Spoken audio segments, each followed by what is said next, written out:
How's it going, everybody out there? This is Ricky Mass, your host for this evening, and Liam Conley. And welcome back to another session of Movie Talks. Movie Talk. Since we're in October still, we're following along with that horror theme. And this week we're talking about Saw. The first Saw. One, 2004. Yep. We're watching Saw because the new one came out... Just came out not too long ago. I think September 28th. It's Saw X, right? Saw X, yes. The 10th one. Real fun time for the whole family. I wouldn't be able to survive any sort of puzzles. No, so the one thing I noticed is that I would just immediately die in any of these traps, which I think most of them do. Yeah. But the main trap that we see for most of this movie is them in this giant, like, white bathroom, sorta. Yeah. It's this tiled room that they're chained on both sides to these pipes, and there is a dead man in the center.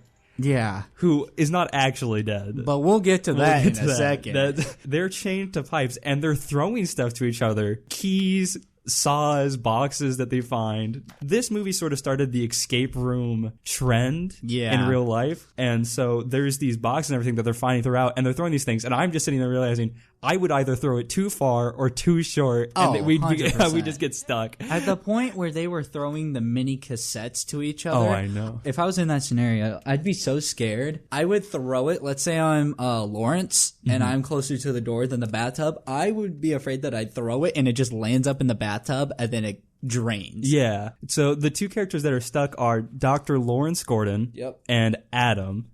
I forget his last name. I don't know if they ever actually say it. So this was actually written by the guy who played Adam. I know you didn't know that. Really? Yes. So Lee Winnell, who plays Adam, actually wrote the screenplay for this. Wow. He worked on this with James Wan, who directed this. Okay. Now, James Wan is probably a name you don't realize that you know, but I promise you know. He's famous for starting the Conjuring movie franchise. No way. He also directed Aquaman. Oh, what? And Fast and Furious 7. Oh, my God. So he's huge. This is his first, like, big directorial debut. This is his first directorial debut in general. This is his first movie he's ever done. Wow. They decided to do this right out of film school. Him and Lee Winnell, they are both Australian. Okay. So they came straight out of film school saying, we want to make a movie. We want to make a splash in the horror genre because we think it's just... At the time, the horror genre was very dead. I was going to say. A lot of the movies were dried up. They were boring. There wasn't anything interesting going on with them. So they came out and they said, we want to make a movie. But they had no money because they just came out of college. Yeah. They don't have any inside knowledge or anything. Right. So they said, what if we make a horror movie that takes place in one room for the whole time? They made a short for it. So there's a short. You can look it up on YouTube. It stars Lee Winnell again, the guy who plays Adam. But it's him... And he's in the reverse bear trap, which is we see later in the film you being used by Amanda, used in quotes, being forced upon. Right. It's the short of, and he said the reverse bear trap is like a 10-minute short, I think. Okay. I didn't actually get to watch it before I was going to watch it, and I didn't know that.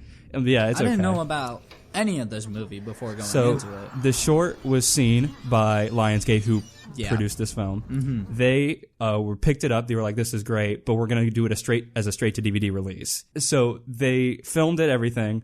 It had a budget of $1 million, right? Which is incredibly small. It's the smallest we've talked about so far. Yeah, smallest budget we've talked about so far.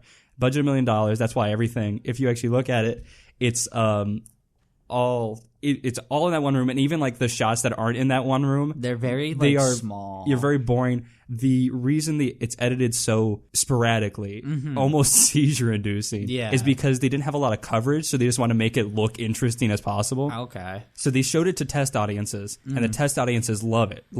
So it's the only reason that it actually got to be put in theaters. Wow. And obviously, was a moneymaker. It made $103.9 million with a budget of $1 With a budget of $1 million. So it was the biggest. I think it is still like the biggest return on a horror movie. Oh my gosh! In general, That's and I mean, there's crazy. 10 movies now. I don't know. As a fan of the movies, I would say I've seen the first 5. I skipped 6 and 7.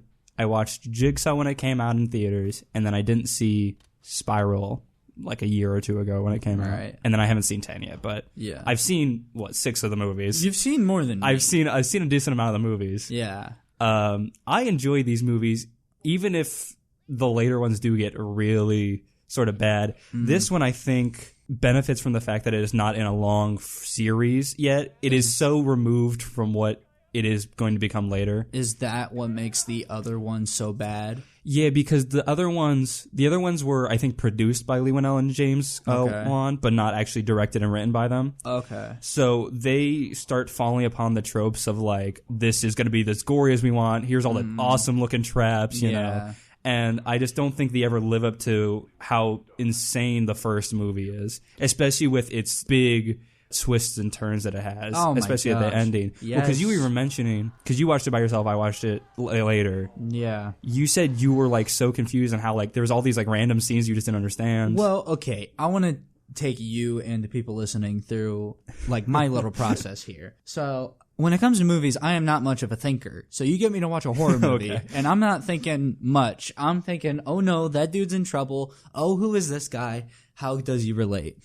For a good like half of the movie, I was like, these are just a random strand of like just characters and things that also happen to just relate to Jigsaw.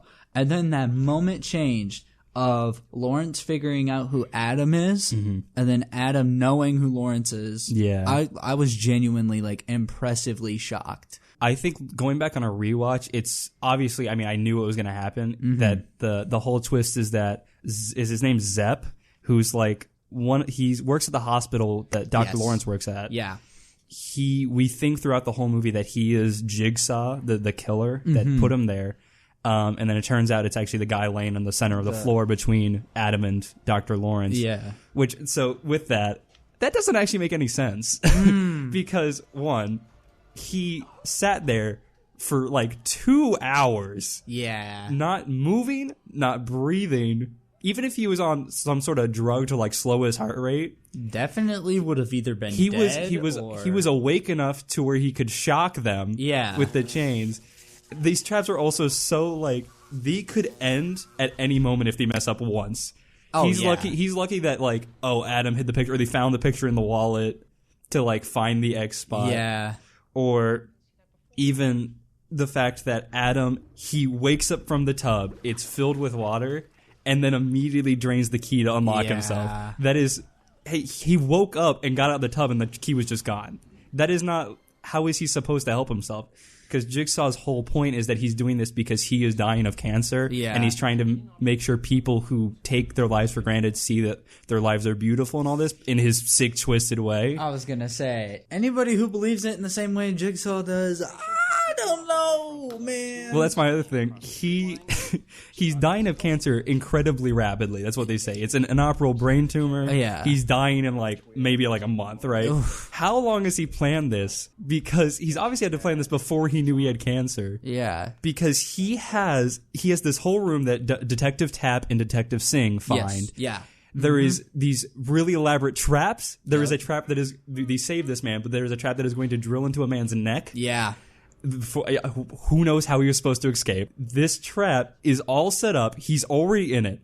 He has a doll that he has rigged up to speak, to move. He has a pig head. He has cloaks hanging up. He has a diorama of the scene of the bathroom tile scene that we have in this whole movie. He has all this set up. How quickly this man's a genius, basically. Well, yeah, I was gonna say, even if you are a genius, there's no way that's only taking the time from the moment that you know that you have, what was it, cancer that he had? He had cancer, yeah. I don't know. I don't care if you're the smartest person in the world. I don't think you could do that in that short allotted time. No, that's what I'm saying. And if this man's so smart, I feel like he'd be able to do something with his brains that would actually help himself get money and be able to operate on this brain tumor. Yeah. And now, in the later movies, we learned that he has he had a wife and everything that passed away. But that is not in this movie. So just looking at it from this standpoint, it makes no sense. This is insane that he thinks, I'm dying of cancer. Let me start murdering people. Let me start killing. Something else about that. They never say, they say that he doesn't murder people. Sure. That is one of the lines. The line Dr. Lawrence is talking to Adam about it. They're like, he's like, I realized we're being held by Jigsaw, because he heard it in the news and they thought he was Jigsaw at one point.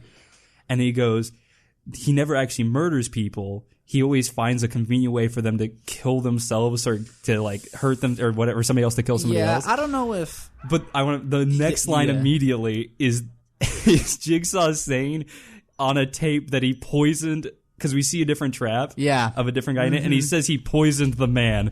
Sounds like murder to me. I don't know about you. Preemptive or whatever. That sounds like a case of murder. He also, when Detective Singh and Detective Tap go into his giant room that we were talking about with all this stuff, Singh shoots him, starts walking down the hallway, and he walks into a booby trap that is just a wire that is tied into shotguns on the ceiling that shoot down on him. Again, just murder. Yeah. It's like, but I didn't pull the trigger. Exactly. That's his like logic right there. Didn't pull the trigger, but you did set up the trap. I mean, And didn't line up like 8 shotguns on the ceiling. Because I'm not in that situation. I wouldn't want to be in that situation ever in my life. And if I was, I'd be like, all right, you got me, I guess.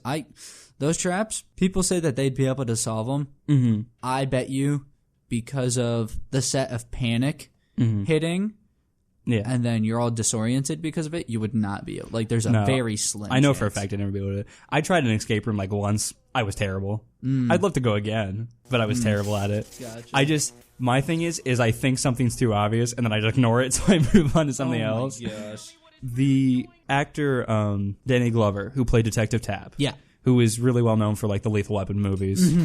He was actually only on set for 2 days. Really? He filmed, again, this comes with the small budget. He could only hire him for 2 days. That's crazy. So he was there for 2 days. He filmed all his scenes, which is another reason he's not really in the movie that much. I was gonna say, like, he has his parts, but Yeah. Huh. Well, and that sounds really impressive, but then you have to realize the fact that this movie was also filmed only in 18 days. It was filmed just over 2 weeks. What? They filmed the this whole movie. thing? The whole movie was filmed in just over 2 weeks. Jeez. The final scene was Detective Tap chasing down the guy Zep, who they thought was Jigsaw. Oh, wow. That was the final scene they filmed. That is crazy.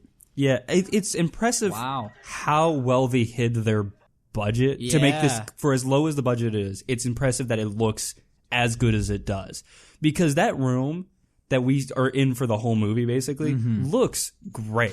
Oh yeah. I mean, it looks disgusting and nasty. There is literally, this is something I always think is funny, there is a toilet that they have to dig through, and they figure out they dig through this because Jigsaw says on one of the tapes, he goes, "Search your heart," and on the toilet is a heart that is just smeared in poop. It is just a poop heart. And I'm sitting there thinking, he had to have done that himself. He had to have stuck his hand in this toilet and made a heart. Just like, what is the point? You're dying of cancer. You don't want to die of like dysentery. Right. He's like, ooh, this will throw him in for a loop for like maybe 30 seconds. Exactly. But the looks great. I think the editing goes a long way to show that this looks higher budget. Yeah. And it's just this editing style that was trying to be copied later, because when you look at a movie like 13 Ghosts, which I know you haven't seen, they do the same thing. Okay. That's a much higher budget movie, but they do the same flashy, like, just random shots going in everywhere, this really quick pan movements and everything. And they try to do the same thing because this really revolutionized horror movies during this time. Yeah. I mean, for good and for worse, it gave this really bad effect for gore, where everybody thought their horror movie had to just be gory and bloody and all this. And even if you're looking at this one's really not that gory. No. There is one scene where Amanda, who had the reverse bear trap, had to go through somebody's guts to get a key, but that's only for like 3 or 4 seconds. I want to say she's searching that. I mean, also the other scene that's sort of bloody is the scene where Detective Singh gets his head shot off by the shotguns. Yeah. But again, it does that flashy editing thing again, where you don't really see it that much. At the end, Gordon cuts his leg off, but we see 2 spurts of blood, and they couldn't actually film him cutting a prosthetic leg off or anything, because he didn't have the budget. So it's just literally him like pretending to stop for like 10 seconds, and then you just see some blood squirts, and it cuts to him. But I think that's amazing how they pulled that off, and a lot of people would like look at it and be like, "Oh yeah, he just cut his leg off." Yeah, it's brilliant in the fact that they didn't have to show to get their point across. Which is crazy for movies like Saw. For Saw, that is so known for just showing everything now, and like so unapologetically gory to the point where it's almost sickening, just because it's like at a point it's too much, you know. It is still incredibly well written, and I think Leigh Whannell, who's done a lot of horror movies later down the line, he did the new Invisible Man that came out not so long ago, and that was really good. It speaks to the fact that while you're watching it, even if, as it was my second time watching it, I was still so invested into it.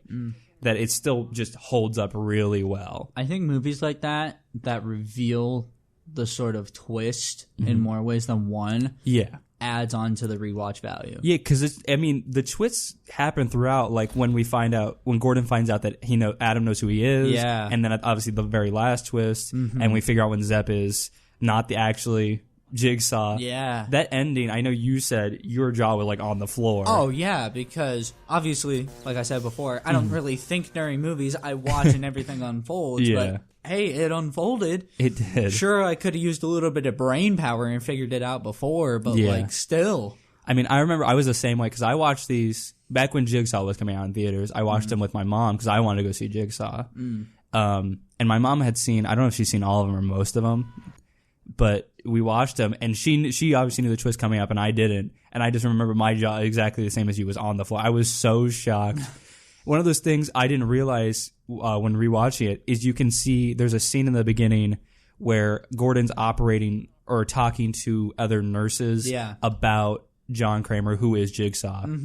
And he's laying there. You can see him holding the pen, which he uses later to try to frame Gordon. Oh, because Tab comes into Gordon's office and he's holding the pen that they found on the crime scene, which is Jigsaw placed it there that he got because he was the patient. Oh, so it's one of those things that's like, oh crap, yeah, that's really good continuity to have. Whoa, I didn't even know that. Until now you're throwing me in for a loop now. It's just little things like that makes this sort of a step above other horror movies. And I think something I enjoyed about this is they wrote it as if it was almost like a murder mystery. Yeah. Because you are trying to figure out who is the killer. Is Gordon, because Adam's so worried that Gordon is setting him up here. Like that's his first line when he wakes up basically is, who are you? Where are you the one putting me here? No, it's an enjoyable film. Yeah. It's a good time. Well, if you think seeing people die is a good time. If you want to watch a horror movie, even if you're not really into horror, I recommend at least seeing this. I recommend it. Yeah. I do think it is one of those horror movies that everybody should see just because of how big it is nowadays and back then. Yeah. Well said. You only got, 10, 11, 12 more-ish days of October? Yeah. So if you want to get your horror movies in. A horror movie jam on. It's like an hour 40. Yeah, like an hour 42, I think. It's not too long. It's like a good length of a movie. I think it's on Amazon Prime. I think all the Saw movies are actually on Prime right now. So if you want to do a little Saw marathon, there you go. Go ahead. It's also on Peacock. That's where we watched it. Yeah. But yeah, it's a good time. And we'll be back next week for our last horror movie for October.